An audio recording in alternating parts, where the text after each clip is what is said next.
Okay, 1, 2, 3. Hello, everyone. Why do you always say it slower? I just can't understand. This is so difficult. Okay, It's easy. It's easy. 1, 2, 3. Hello, Hello, everyone. everyone. Synchronization. Welcome to the You Don't Look Like an Engineer podcast. Today, we are bringing you a bold chat from someone I met at work. She has more than 14 years of experience under her belt and the expertise to match. She tells it like it is, touching on topics like the gender pay gap, Harassment in the workplace, and general advice for girls on how to be seen and heard in the workplace. Without building more hype, let's get into it. Marzena, could you start with telling our listeners a little bit about where you're from? Hello, everyone, whoever is listening. My name is Marzena. I am a Polish-Australian engineer. I live in Melbourne. I love this place, and I work for Arup. A little bit about myself. So I've got approximately, counting everything, 20 years of experience in engineering. I came to this beautiful country 14 years ago, and I found it really welcoming. I studied in Poland, very long 5 years, to achieve the master degree in civil engineering. So that's pretty much it. I've got 2 daughters. I'm a single parent, single and happy, managing everything, working full time, juggling. That's the way it goes in life sometimes. Wow, incredible. Thank you Wow. so much for sharing that.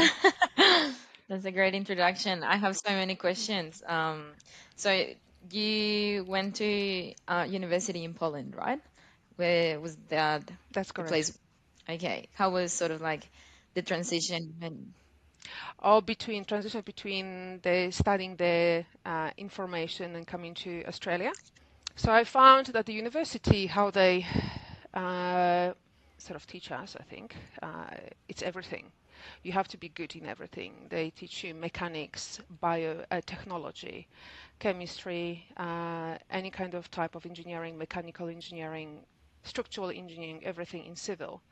When you're finishing after a long 5 years, it's not just as simple as probably in Australia that you sort of just finish and maybe you write some diploma work and that's about it. Over there is more, they squeeze you to the end. They almost like a natural selection.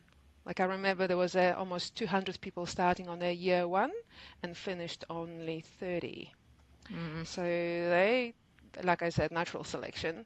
So the knowledge is very broad and it's very detailed. So before I came to Australia, I was living and working in UK. And I found that there's many things that are not applied or not used in England, for example, or the materials or things that can be done much more easily, efficiently. From the financial point of view, also cheaper. So the difference between my studying and working is simply you study, you go to work, and it's a new beginning. You've got basics, wherever you go, but you have to learn again from the start processes, read the standards. You don't have to memorize it, but you have to learn to use it, when to use it, how to use it. You have to look at the bigger picture when you're looking at the project. It's not just only you, it's other disciplines that you tend to forget. People in the offices sitting in those little cubicles, and you sort of put your head up and you're thinking them just hiding. Hiding is like, I'm not here.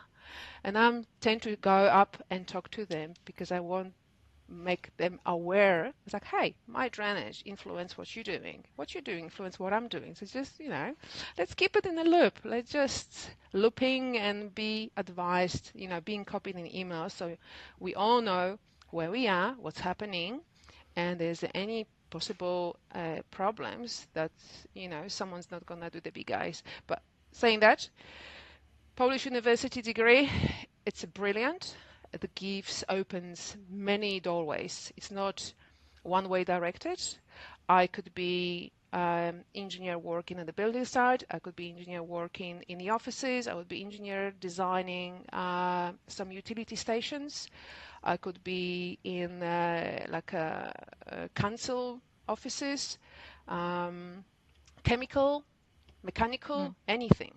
I can just literally go and pick what I want because they squeeze us and teach us all the important things about everything. So my pretty much fascination was about the pipes and hydrology and hydraulics, and I went in that sort of in that space. So when I got to England, I jumped in quickly. Well, I had a struggle, let's put it this way. I went as a waitress, worked in a hotel. Yes, I learned many trades in my life, which I have to say, waitressing is the worst from all of them. The most difficult, the tiring is, you're doing double shifts, you're on your legs, and the people are ugly. Really, really. So I put my head down, and if I'm in a restaurant and I'm seeing someone being really, ugly with the waitresses, a few times I actually got up and said, hey, go swap, see how it is, how it feels. Like such a, person like you, disrespect hardworking people. It doesn't matter. You don't know who she is or he. All of those young people, they study. Okay, they are at the university, they're students. They're just working there to, earn some money for whatever they need. And people are absolutely disrespectful. I'm so furious. Like I said, I work in some funny electronical factory when I was 14 just to earn some money for my winter jacket that I wanted, not that my mom wanted to buy me. It's all that, what I want, I need to make a plan and deliver. I love So that. yeah, so look, respect for anything and anyone. Whatever you do in your life. I was even working in a butcher shop to earn some money to go back to university once upon a time, as my parents were, well, on the poorer side and couldn't support two children studying in a different town, to give them money for studying. So I managed to finish first year, first semester, so it's like 6 months, and I managed to get a student break magically because that's never happened before.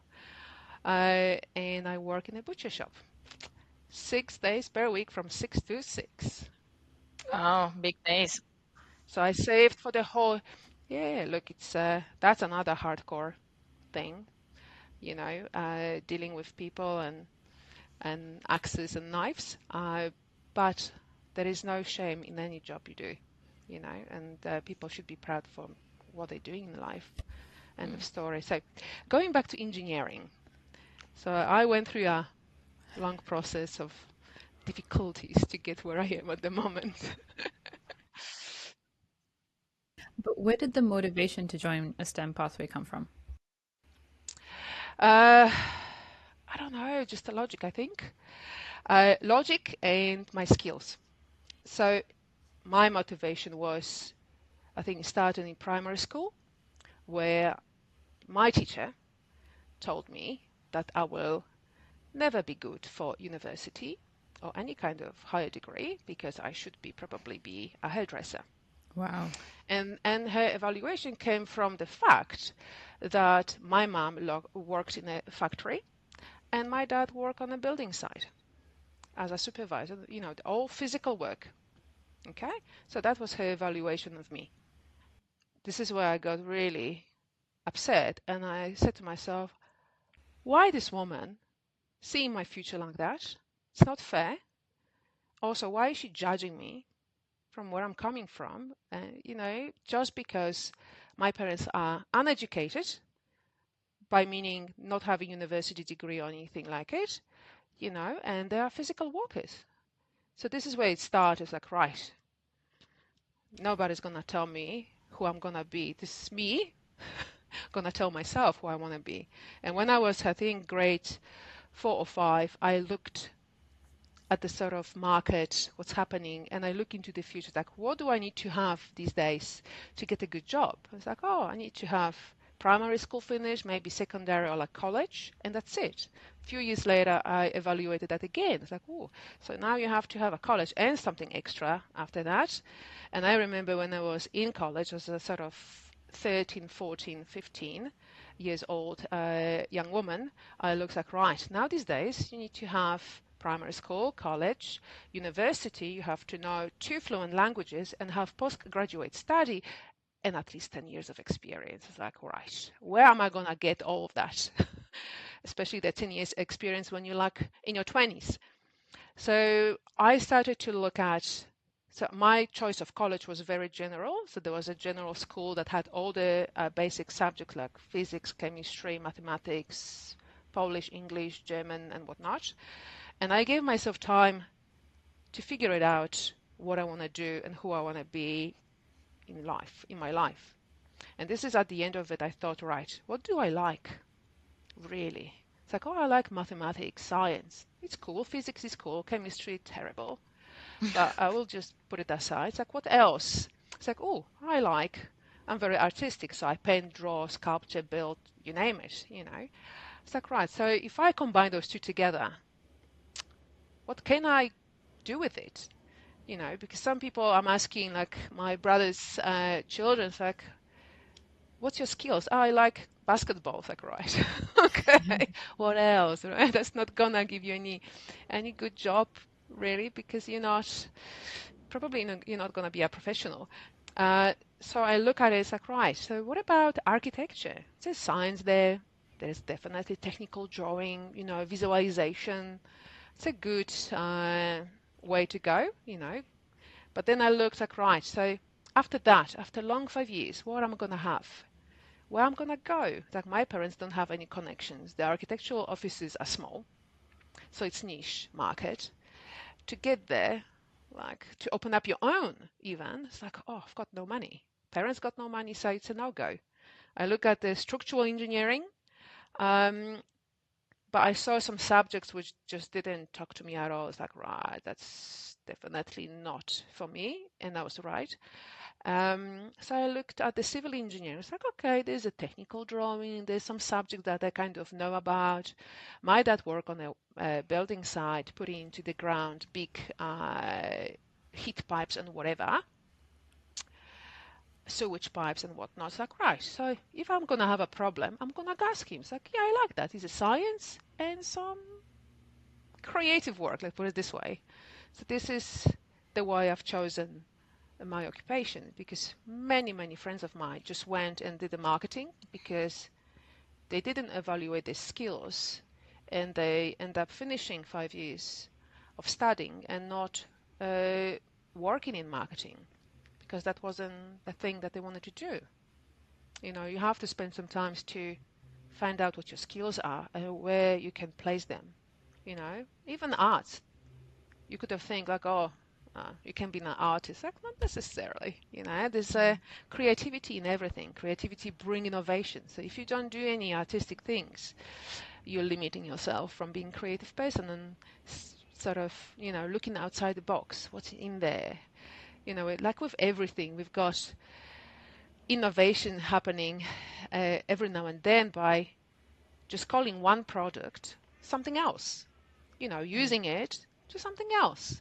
You know, and this is also innovation. How has your experience as a woman, as an engineer in this industry been? And especially here in Australia and over there in Europe when you were there?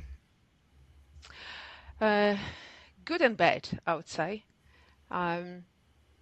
Good, good part is that when I'm hired, or I was hired, nobody really looked at that I'm a woman. They looked at my skill set, what I can do.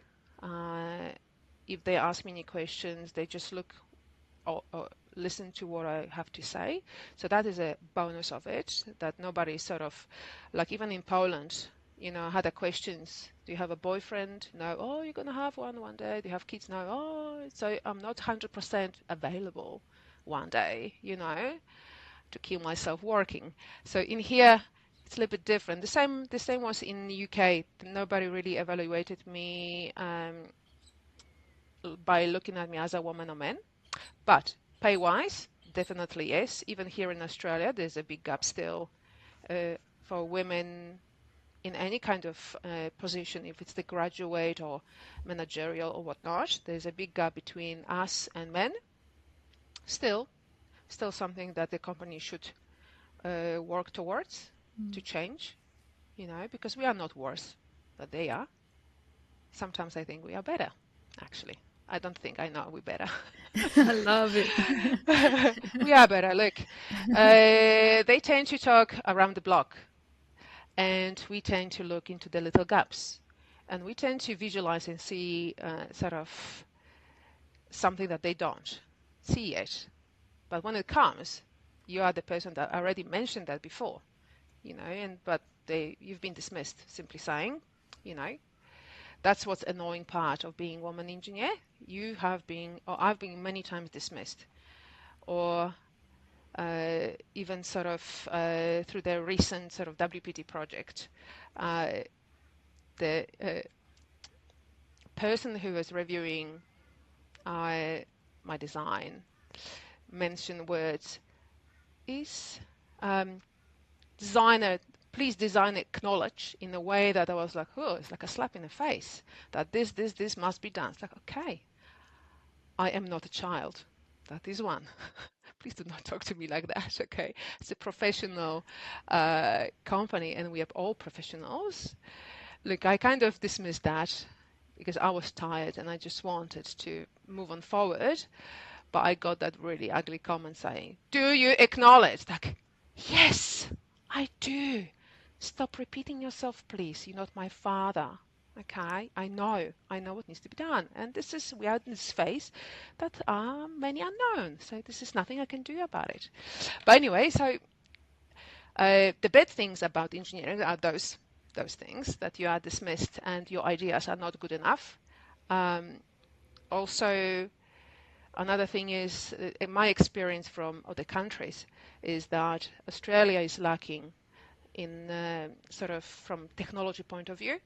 There's so many materials there in Europe that are used, so many beautiful things, like all the big rainforest covered pipes are replaced with clay, and here nobody does it. And if they hear it, it's like, no, that's not right. It's like, why not? It's like, over there they're doing it. It's like, no, we can't.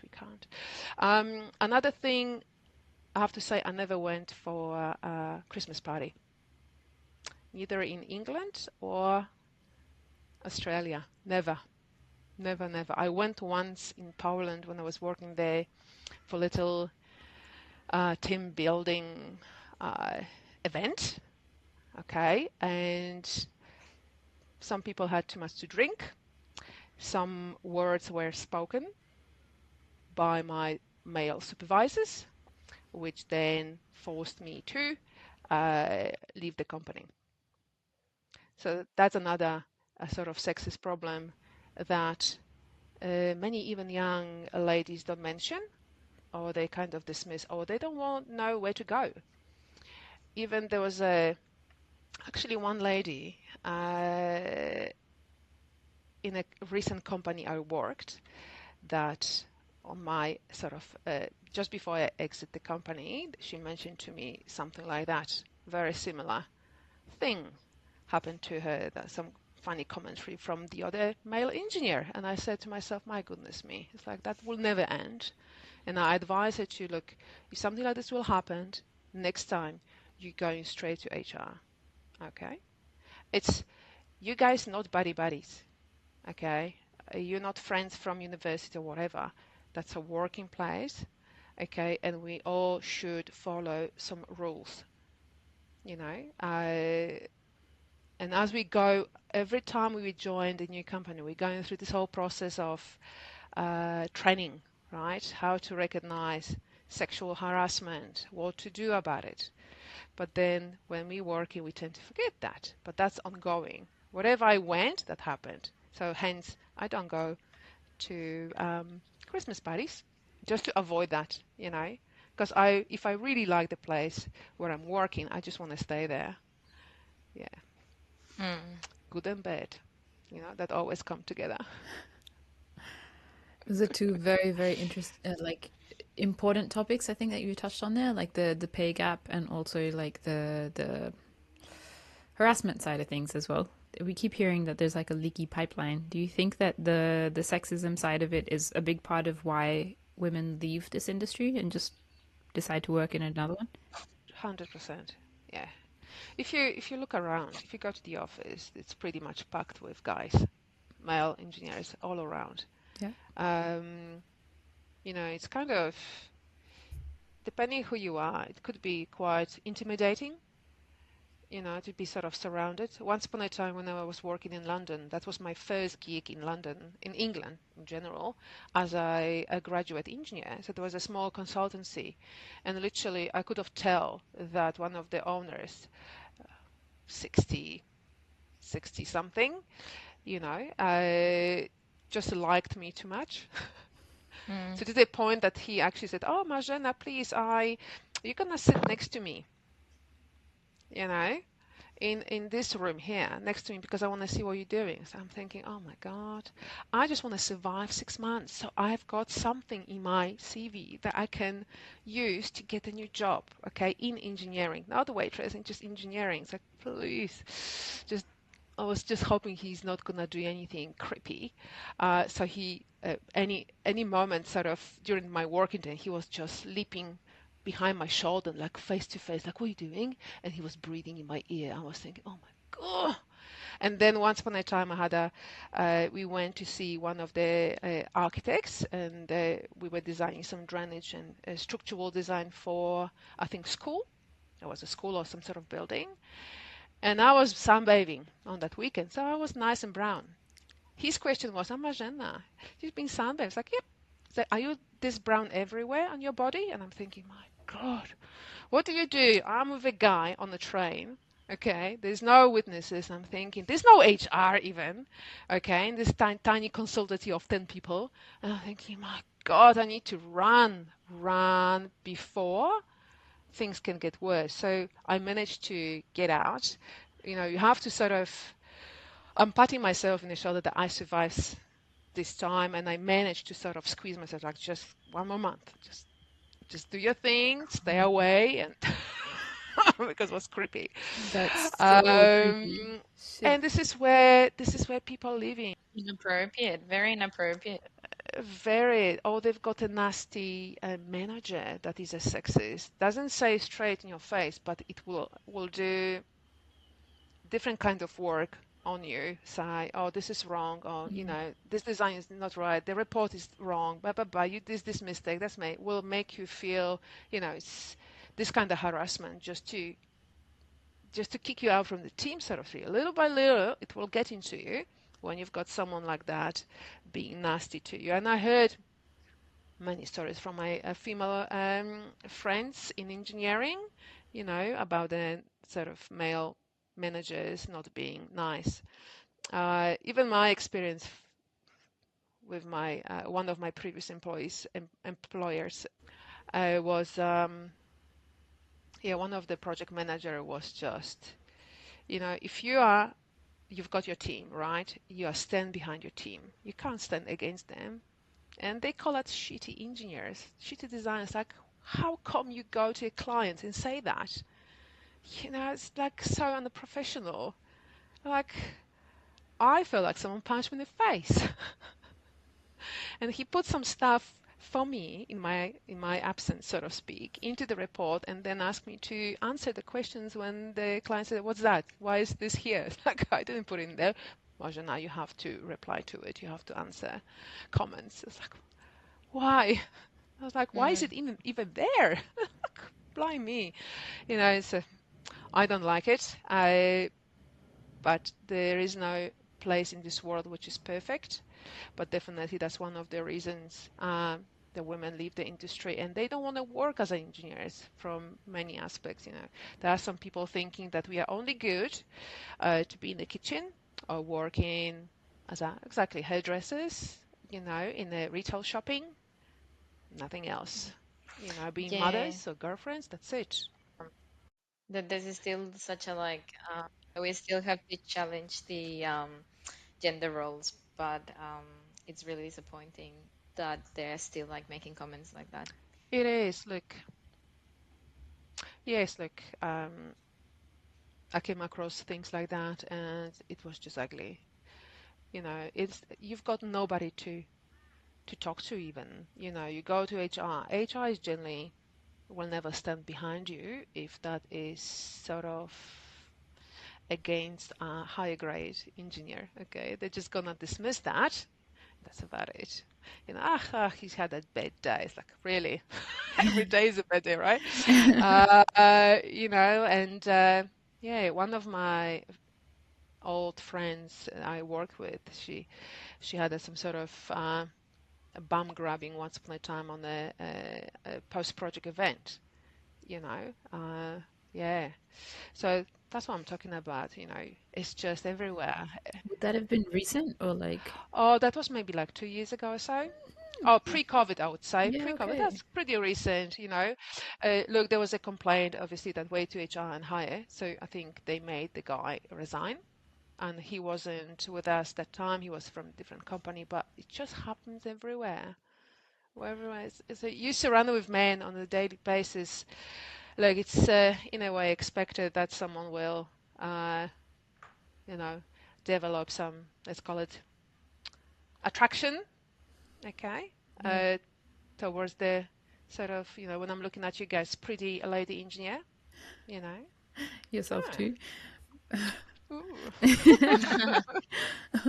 But like, I get why they would have to fire them, but there has to be something different in like, I don't know, whether it's the education, like what level do you think it stems in that we need to attack it so that this doesn't happen? He's fired from here, he'll go do it somewhere else. Like it's not like he's learned Look, his lesson. when I'm looking at my girls, for example, now, one of them going to the kinder, the other one is going to the primary school, and they're going through the sort of teaching process of all of those children of respect to each other, respecting women, specifically that. So I think things may change, not for our generation at all, for those little ones, that they will be taught how to behave, especially the little boys, and how to treat women. But it's all up to you, really. At the end of the day, uh, how you feel about the other gender, and how in general you feel about people that surround you in your office. It all Yeah, depends. it's definitely, I think, learned behavior that we have allowed for what you were saying at the beginning before we started recording this episode. We as women are scared of like speaking up and letting ourselves sort of like, I guess it's just we're scared of standing out, especially in like in a male-dominated industry in which we don't have many representation. So it is intimidating, especially when you walk into a room and everyone's a man, as you said. So Mm. it comes from a lot of that. Yeah, look, it took me a while to grow the steel V, not the man part, steel Like V, that. and literally because we have to look. I've been slammed in the head for so long. Uh, Literally, I've been told once, oh, you're working part-time, 4 days a week, you are kind of not eligible for promotion.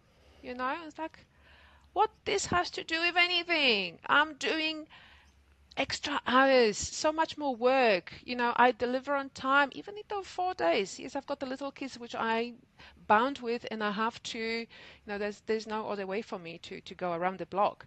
It's like, is it 5 days make a difference, in your little spreadsheet? So that's literally what I wanted to ask. Like, has it affected your career, your progression, the way people view you as a mother? Look, I've got no idea. Definitely not. Look, expectation is as it is. The deadlines don't wait. The Mm, projects don't care. The manager sees just the numbers. And doesn't matter what your situation is, if you are single mom or not, or single person, doesn't matter. At the end of the day, you're fulfilling this position, and you should do what your contract says, yeah, pretty much. Hence, obviously.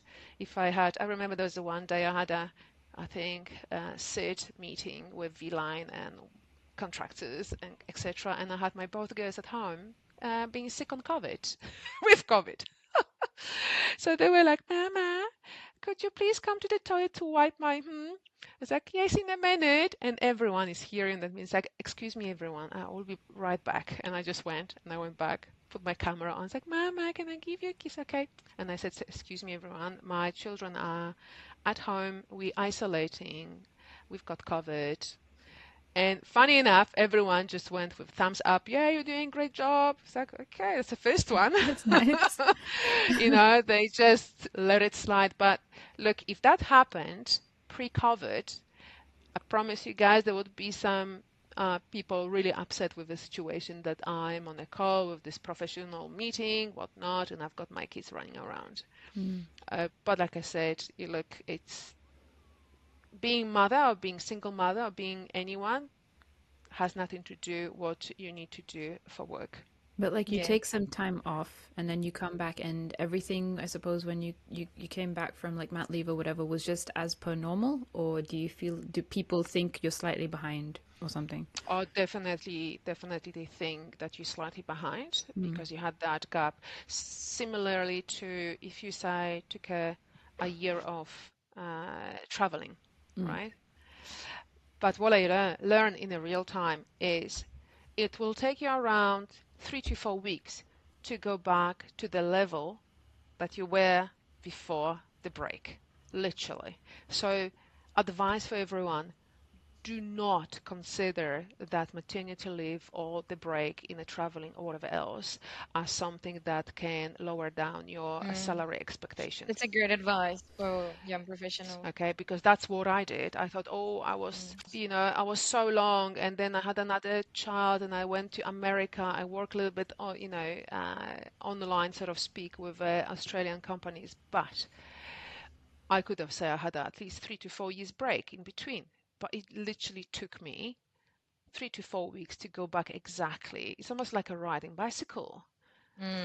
Momentarily, it's like, what is that? Oh, what was it? Just a question to your colleagues, like, oh, of course. And then all this information coming back from the back of your head to the front. And you all remember, and this is where I was sort of upset with myself that I asked for money that should be for, say, a person with 3 years of experience, just because of I devaluate myself through that sort of 3 years of not working or working on and off, even online. But never do that. It takes you literally a month to go back exactly to the level you were before.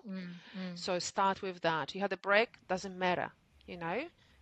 Look at your salary, what was previously, just add 10-20% to it and go with it. And a good advice is always, well, not always you're gonna get the answer, is to ask, what's the budget for the position? Which we tend to forget to ask, you know, because that's what the agent's doing. That's another really terrible thing. But the person is worth, like my good colleague, I would say he's definitely worth like $140,000 or $150,000 a year at least. And just because of he was underpaid, the agent who found him a job just added 10% to it. And, he agreed. It's like, what are you doing, man? Don't never agree to just whatever your salary was. And that's what I did with, I think, my previous employment. I said to my agent, look, doesn't matter what I was earning. I was underpaid and it wasn't exactly what I should be earning. What I want is this. If they're happy to pay me that, I'm calling this Steel V moments, when you're asking for what you really want, okay? And Yeah. please do not afraid to ask, because what you can get is the answer saying, like I did, oh, it's on a little bit higher end, but it's within the brackets, which is a good thing, If the answer was, oh, it's outside the budget, this is where you would know that you need to lower down your expectations. But if it's within the bracket, I could have pushed it even further, but I just went to the higher level, which I thought the position could be worth, and I was right, and I got it. It's like, there you go, because nobody will really tell you the budget. They might have, say, exaggerating, 180,000 for the position, and you go and you say, request 110. It's a saving 70,000 for that particular engineer, right? because you didn't know really what you're asking for. Yeah, yeah, totally. So there's very powerful feedback that you are, well, not feedback, sorry, advice that you are providing, especially for young professionals. And I would like to know whether you learn these through experience and through going those hard situations, or whether you had someone that was supporting you and mentoring you through your career. Oh, definitely my own experience. Just my own experience. People tend to, uh, as we know, nobody talks about what they're earning, for example. Nobody, uh, everyone's keeping this as a little secret. I was actually talking to uh, our sort of joint female engineer, and I said to her, "Do you want to know?" I was like, "I bet you do. There you go. That's what I'm earning." Okay, so you can be aware of with me, with so many years of experience, that's what I asked for and that's what I got. Okay. So, and she's like, oh, nobody shares that with me. It's like, exactly, that's the problem. Because when we don't share, and maybe that's the thing that should be also, uh, maybe not change, the women should talk with each other about it more. So be aware of where you could be. Because someone, say, can have 6 years of experience in engineering. And it's, for me, salary, it's more evaluation of your skills, not the years of experience. You can have that number there, but you do much more. That should be exactly priced, those great skills, not how many years of experience you've got. Like, Yeah. like Sohan knows, I go around the block and I talk to people, bring people together, because that's what I've noticed. It's really good. Yeah, this is where we need to pay attention to those things. I need to talk about it more, you know. Mm. So all of this is my own experience and evaluation of what happened to me, and yeah, and when in that moment where I sort of decided to ask for what I actually should be earning or the position I should have, I got it. And I was like, so it's not so difficult. You just need to plan it well, Mm. always before the pass. You have to speak Mm. to your manager. Nothing gonna happen in between sort of the yearly pass checks, and conversation. This is where things change. This is where if you request, like I didn't call it promotion. I call it title change. Literally, they call it promotions. Like, nah, it's really I should be there like ages ago, but you guys sort of devaluated me because I was part-time. And I Mm. literally Mm. requested full-time, salary increase, job title change. And I got it. And it's like, it's not difficult. We just need to be brave enough to do it, to go for exactly what we want in life. Otherwise, nobody will give us for free. That's the problem, that we are scared and afraid, that we're going to be dismissed or Mm. someone will tell us no. Yeah, okay, fine. But if you don't try, you will never know. I could be dismissed, and end up, look, I probably would have just pulled the plug and change jobs anyway and go from there. If someone doesn't want to give you this way, then there's other options always. Yeah. Yeah, that's very powerful. Thank you so much for sharing that, because it is so true. And I think if you would be a great mentor. So it would be good if you could help others. I think so. The way you speak is really powerful. 100%. Very empowering. I have another question, just because I am also, I guess, um like, I can actually, when you were talking at the beginning, I could relate to your journey, in the sense of like coming from a different country, even growing up, choosing the engineering. It's pretty interesting. And also because I want to do drainage engineering, so I'm like biased already.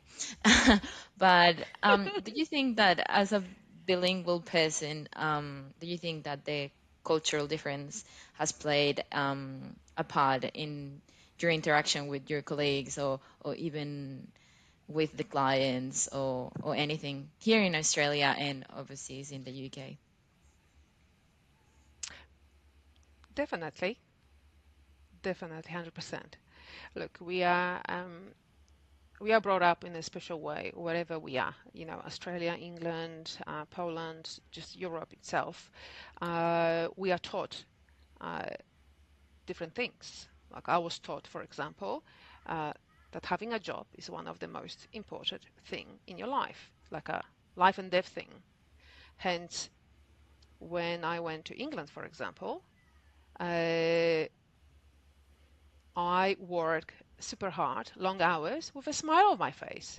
So people over there learned, it's like, oh, the Polish people are really hard working and they're smiling. They're just getting hammered, but they're still smiling. It's like, oh my God, we can use that force. They never have a break, so nothing. Like, no tea break, no after tea break, no cigarette break. They just do the job for three people. But what I found, you see, that's the way that we taught um, other people that we work like that. And then they had this expectation of us working like that all the time, which I thought was really bad. Um, and that's what I brought up with me. But I settled that motion a little bit to not overdo it and not to show wherever I work that I can do the job for three people, or even so saying that I'm doing the job now for three people. But that's a different story. It's more about uh, just being professional and Just being a team player, let's call it that way. That sounds like the same story, though. It's not a different story. yeah, yeah. See, same thing, right? Rather, look, but it's embedded. Look, it's like some things are embedded in you, Sohan. Some things are embedded in you, Laura. Same story with me, and this is really difficult to get rid of. But it definitely play a big role just to show the company you're working for that you are available every time and you can do extra hours for free with a smile on your face. From the other perspective, like more uh, with being bilingual, I tend to do some errors when I talk, and also I sometimes forget to whom I'm talking to. And I think it's forgiven to me, hence me being Polish and possibly, you know, not thinking in a proper English way, and but it's been forgiven, so to speak. Sometimes I just made a little faux pas, and I'm thinking, oh my God, just it's not your friend, it's not your mate, it's your it's a transport manager, just yeah, because we tend to sort of see those people on a daily basis, and in a way, like I'm trying to sort of to talk to everyone, not from my level of uh, name under the email, senior da da da drainage engineer. I don't, so many years experience, because I tend to see those people who are project managers and they talk to you like to a little child. It's like I don't want to talk to engineers like that. I want to talk like I'm talking right now. We're on the same level. I get better uh, engagement, let's put it this way, and rapport with someone when I'm just normal.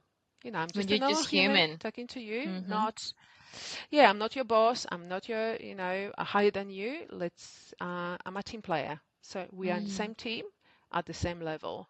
Okay, let's help each other. And I always come with that if I help someone, I enable them to help me, and that's exactly what happens. So because people tend to look for help, so they're sending me emails like, just give me a second, I call you, I send you something, so I enable you to do it, so then you actually do the task complete on time and I don't have to worry about it, and that's the benefit for me. It's like just being there for people, and it's really important from the as a team player, because we are all together on the project, that we are not just one person doing one thing. We are all like just like in a human body with just different organs all together. And it's a funny thing, because I'm obviously talking a lot, as you can tell. uh, I was talking to one of the package leads, and I was throwing names. This guy, you have to talk to this guy, that guy. And the package lead is looking at me. It's like, you don't know who I'm talking to. Who is that person? You don't know.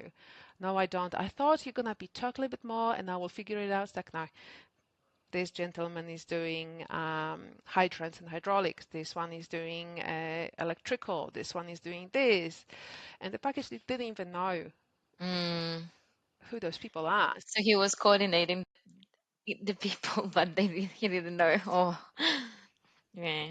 Yeah, so you see, on that level, you have to do the sort of design management or coordination, and you need to know uh, sort of who is responsible for what. And if you've got any additional service and then funny things happen, you have to know the person who is responsible for it. And if you need to, you need to contact them for clash detection and whatnot. But yeah, it's funny. It's funny. But yeah, being Polish, definitely, I think it just did the good. I think, not bad.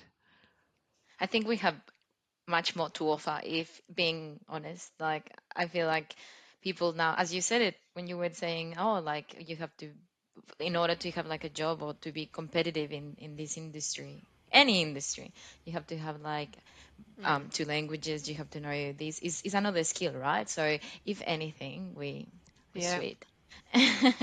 It's an upper hand, yeah. But I love like that you talked about, your flat hierarchy approach, and you're very approachable, and because that's like the project we're working on and that's how I met you, that's literally what I felt. Like I had to ask you for something for help, and I'm pretty sure we chatted for like 2 hours that day. Yes, we did. But But it it was so wasn't good. just, yeah, it wasn't just sort of, because that's how I roll. It's not just only sort of project related. It's chit-chatting in between. Uh, you notice something, oh, I'm gonna tell you this little story, da, da, da, da, da, and 2 hours later, but look, we sorted out everything. Yeah, We went through this whole project, and I've noticed something I haven't seen. You've noticed something that you haven't seen, and exactly. that all comes down to actually having a good conversation Yeah. and not dismiss anyone. But it also makes like the interaction and the approach human. Like, because like, we're just working all the time. It's just, oh, you need this. Okay, bye. We're not really Yeah, you get that sometimes for people like, oh, okay, bye, bye, bye, bye, bye. It's like, just go away and leave me alone. I get that quite a lot. Whoever I'm calling, it's like, oh, come on, man. You call me, I spend time with you. Like I spend time with fixing stuff for the CSR engineers. Oh, we've got this because it's their first package issued. Oh, can you help us out? So I spend hours with them so the plans look good. And I said to one of them, you owe me, man.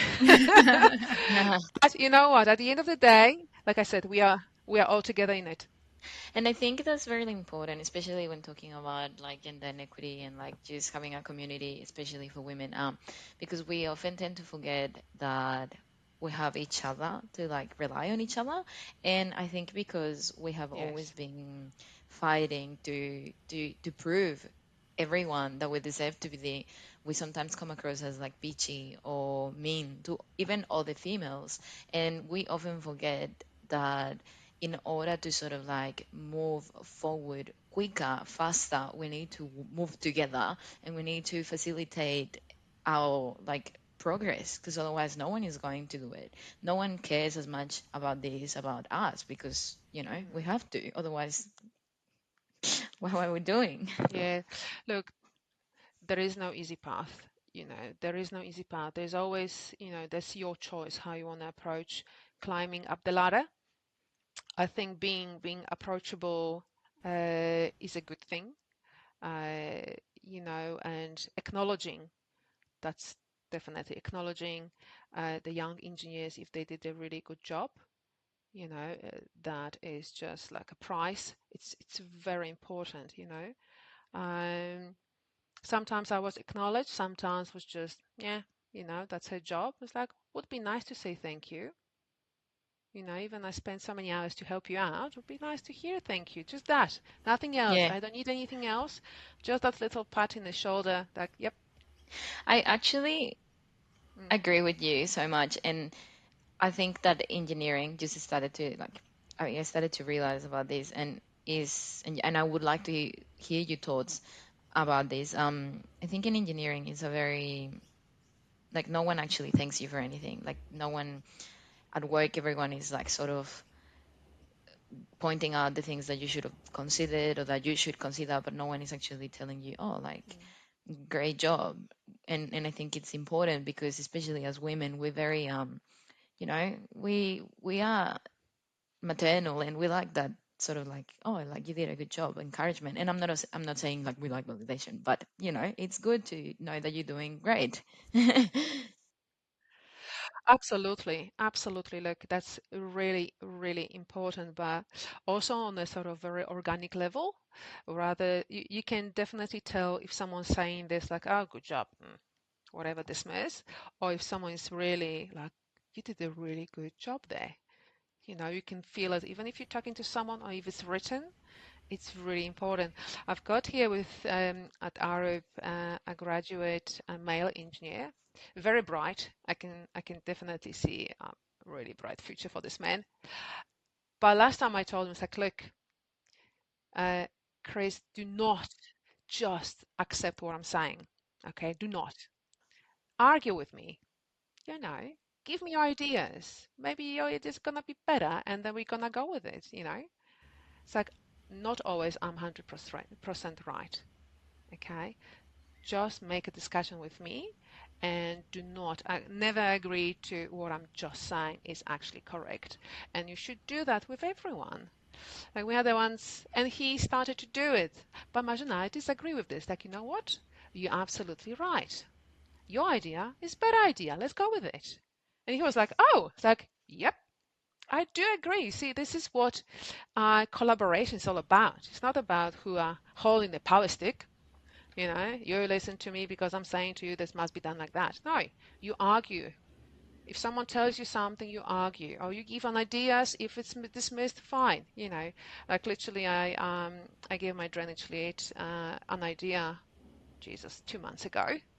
She came back with the same idea yesterday to me, and I said, right, I told you that 2 months ago, man. There's a bit of a lag there.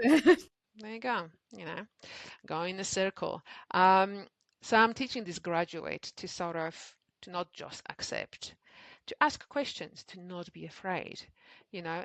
But sometimes I also think that they don't know that they have to ask questions, okay? Yes. Uh, because they don't think further. They don't think further than a certain uh, sort of schematics. Okay, I'm asking someone to do this, they go and do it, but they don't look further than that. They don't consider, oh, this is connected to this. Can I check that?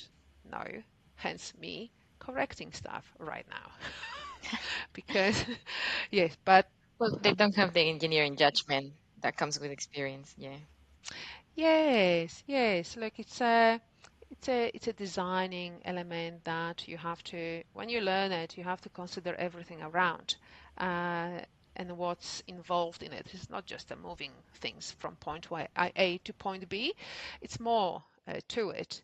And I explained in some sort of meetings, like, you guys think, give me 2 days. Like, I need to change things, and before I even press the button, I need to do so many things to connect, reconnect, reshape, blah, blah, blah. It's like so many things like manually to do before I even press the button. It's like, please consider that. But it's really always good to challenge those more experienced engineers. Always. Always go ask questions, always say why can we do it differently. If you're young, specifically female engineer, Mm. you have to raise your voice. Otherwise, you're not gonna be heard at all. Even myself, I'm not heard, but you know what? I'm trying my best to be. And then, uh, yes, and if something will actually happens exactly what I said, I will make a point of it. It's like I said that before. Copy paste Yes. there on that date, That's okay? good. Yeah.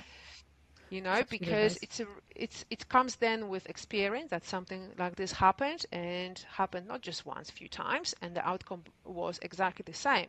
But those things comes with experience, that you've done it before, you've seen it before. Um, it's not to just stick out the fingers like I told you so. It's more to if I see something it's kind of incorrect, something completely even not really related with drainage, but it affects me and I can see what's going to happen, I advise the designer, say, look, explanation, that's going to happen. Let's revert that. Let's do this, let's do that. Please attach your surface to the retaining wall. Do not create the gaps. So all those tiny little details, unfortunately, they need to be closed for the final design. But young engineers should ask questions, always, always, and in a way, a little bit undermine someone else's sort of directions, just to make those people think. Because it's like you're driving to work every day. You tend to sometimes dream out, and you open your eyes like, oh, I'm already here. So how did that happen? So we do things mechanically every day when there's a repetition. So the same, the same, the same. And if someone doesn't challenge you, that's why I like when the graduates challenging me. It makes me think outside the box, and their ideas, like Chris's idea was great. Absolutely Yeah, great. It's like, yeah. And he was happy. It's like, yeah, I got you there. It's like, yes, you did. that's how he also built confidence. Yeah, 100%. Yeah. Yeah, look, but you have to allow them to do so. If you're so rigid, if you're male or female, and you don't allow them to do so, they're not gonna progress anywhere.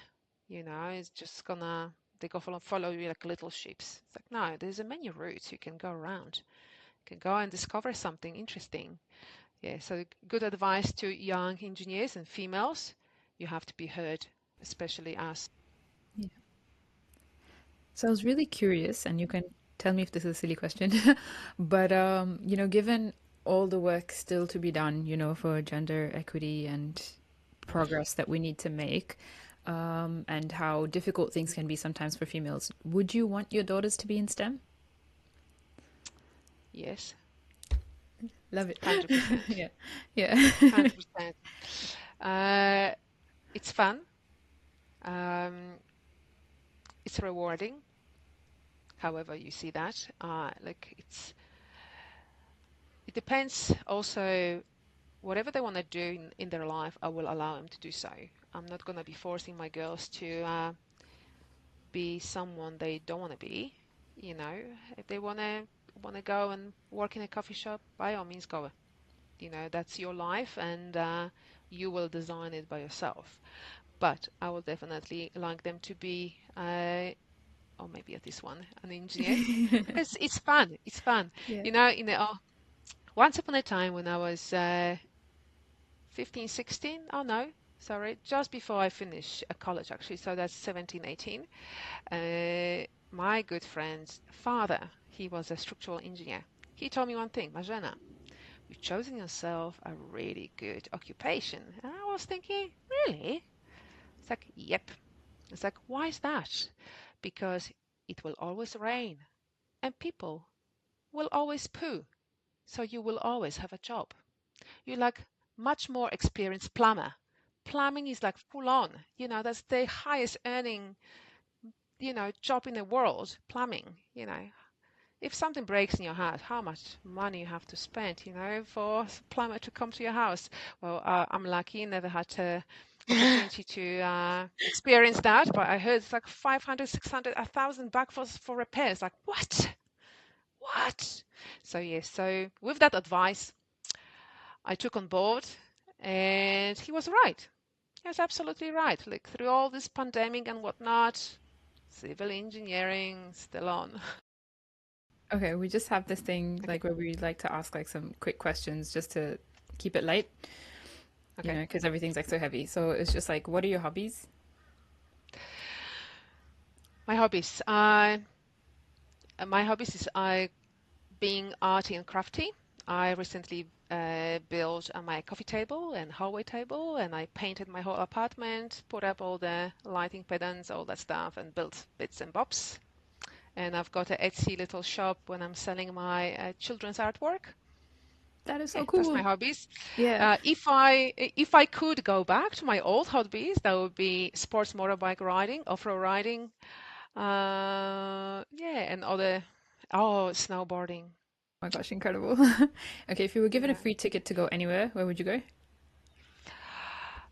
Fiji. Very Oh, cool. wow. Yeah. Fiji Beautiful. with my kids for a little holiday, just like 3 weeks of nothingness and cocktail, and the people looking after my kids. That's it. I have one. I have one. If you didn't choose engineering, what would you be doing? Probably hairdressing. No, you can't do what that teacher said you do. If I seriously listened to that teacher of mine and she put me down like a bag and squeezed me there to the bottom, probably I would have done that. Look, I once upon a time when I was 13, 14, I wanted to go to art school. Okay, but the art school was far away. It was like in a dingy building that wasn't like here, fancy fencing and security. No, there was just you know, the really like Russian looking building. And there was a school, no protection or nothing, in a rented little room. And as a 14-year-old, my mom said to me, no, no, you cannot go. I was crying my eyes out. And when my dad still lived, that was maybe like 5 years ago, he saw my artwork, which I'm selling on Etsy, and he told me that I chosen the wrong occupation. Okay, he said to me that he's sorry he didn't send me to that school. But what he sees, he said, you have such a talent that you never really fully use it. You have to send us that Okay, Etsy link. and we'll do. I said, you, that is beautiful. And he said to me, you've chosen the wrong occupation. So Wow. that word from my dad. So it's been an absolute pleasure having you here in the podcast. Thank you so much for accepting this invitation. I will be 100% getting in touch with you just so I can ask you heaps of questions around the industry. You're truly inspiring, as I said before. But Marzena, thank you so much for your time. Thank you, guys. It's been really thank lovely you. chatting to you, and I have to agree with Laura, you would make a great mentor. I don't know And Nick, if you say so, this Nick. is the expression of interest. Good, good, good. Thank you All again for right. the invitation, and that was absolute pleasure.